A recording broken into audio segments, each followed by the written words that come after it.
Yung person mo guys, parang gusto niyang bumawi sa'yo pero hindi niya maipapangako, no? Kumbaga, gusto niyang bumawi sa'yo dahil dun sa mga kasalanan na nagawa niya pero parang hindi niya maipangako na kaya niyang ibigay sa'yo yung mga demands mo sa kanya, okay? Parang hindi niya maipangako na kaya niyang magbago, hindi niya maipangako na magiging better version siya ng sarili niya or hindi niya alam kung paano magbago.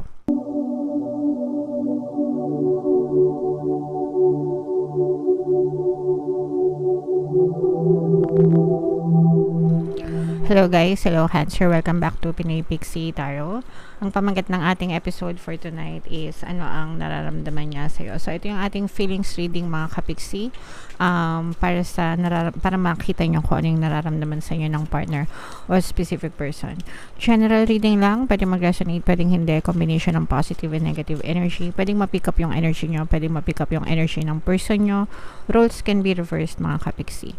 If in case hindi kayo naka-resonate dito, pwede nyo panoorin yung video dun sa zodiac sign ng person nyo, baka nandun yung energy nyo mga kapixie.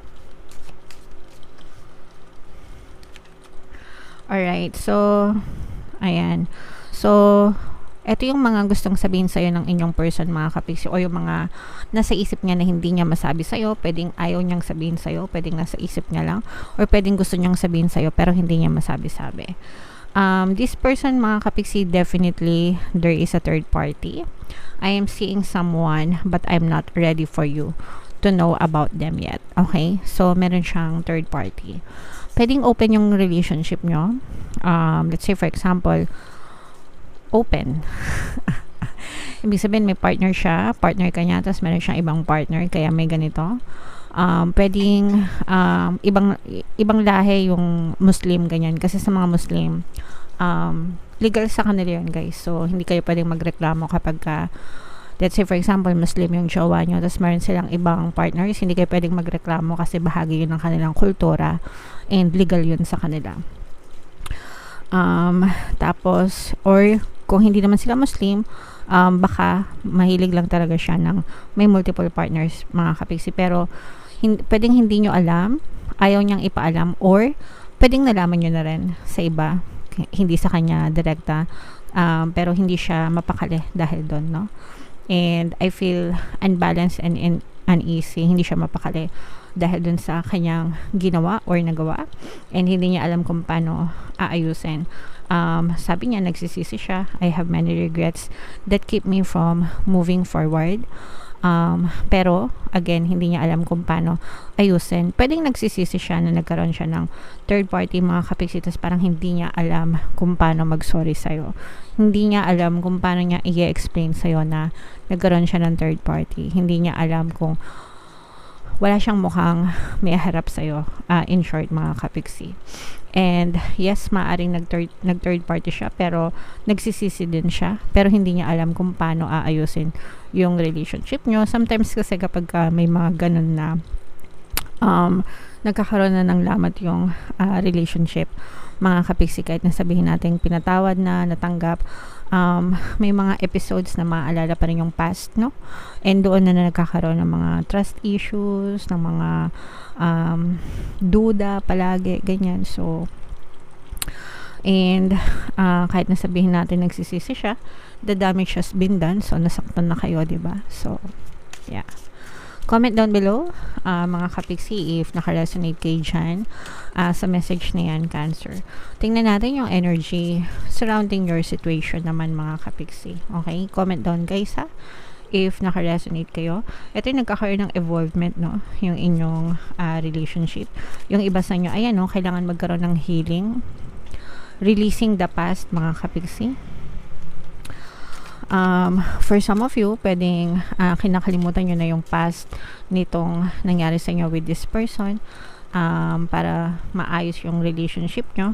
For some of you, parang ninanamnam nyo lang yung every moment na meron kayo nitong person na to.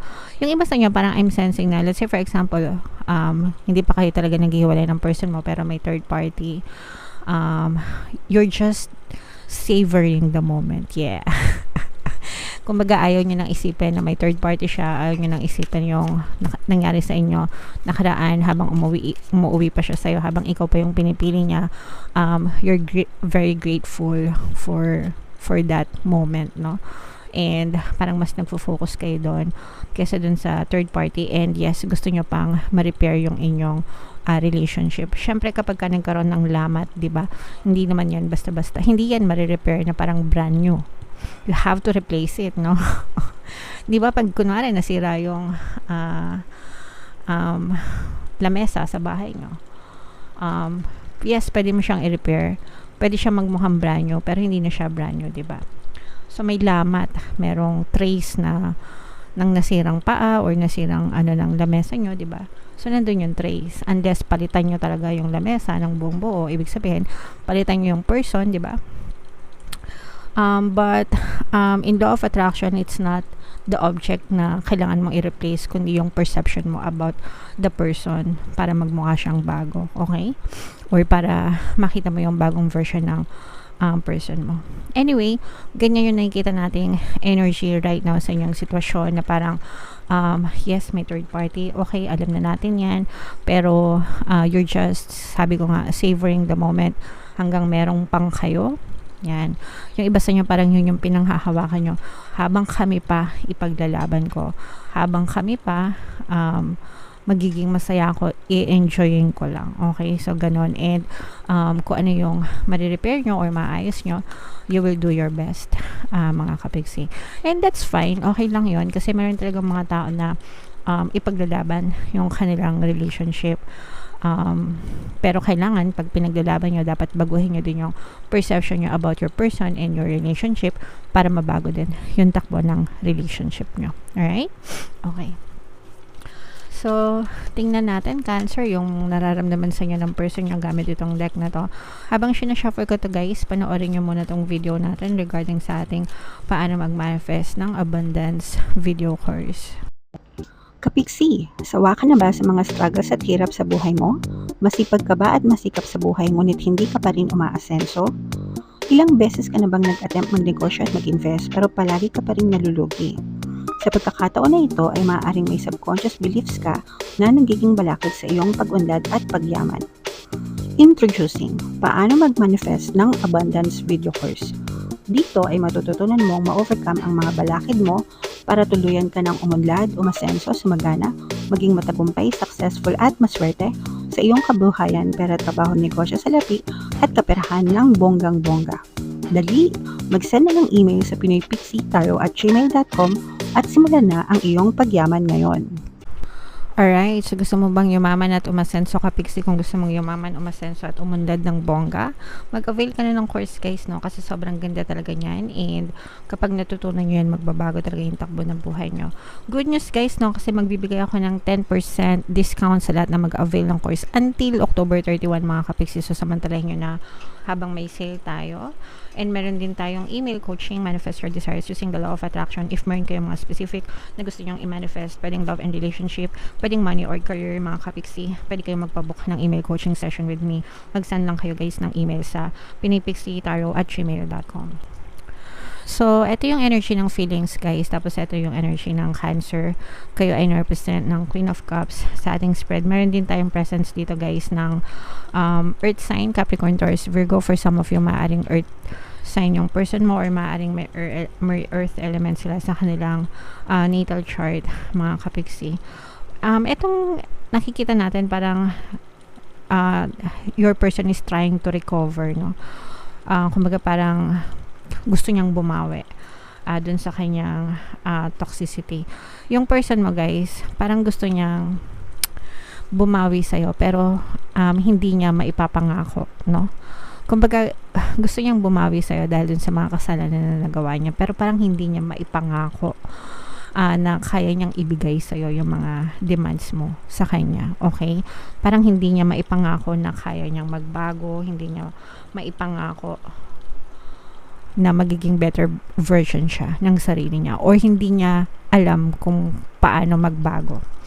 Mga kapiksi, kasi itong person mo medyo marupok ito.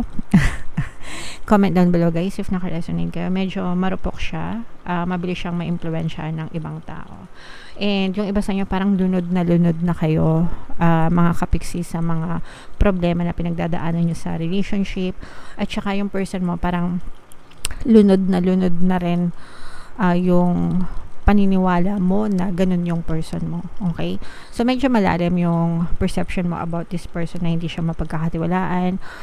Parang palagi ka na lang nakapangalumbaba sa kanya, na parang palagi, ibig sabihin marami kang frustrations dun sa ginagawa ng person mo. Okay? Na parang hindi mo na nakikita yung maganda sa kanya. Puro yung pangit na lang yung nakikita mo sa kanya. And even if parang yes, gustong bumawi sa'yo ng person mo, gusto niya, nag-e-effort yung person mo, na parang iniisip niya, pwedeng hindi mo pa nakikita right now, pero nandun na siya sa iniisip niya, nag-iisip siya ng plano kung paano siya makabawi sa'yo, kung paano niya babaguhin yung image niya towards you. Pero parang ano lang siya, sa umpisa, pero hindi niya masusustain.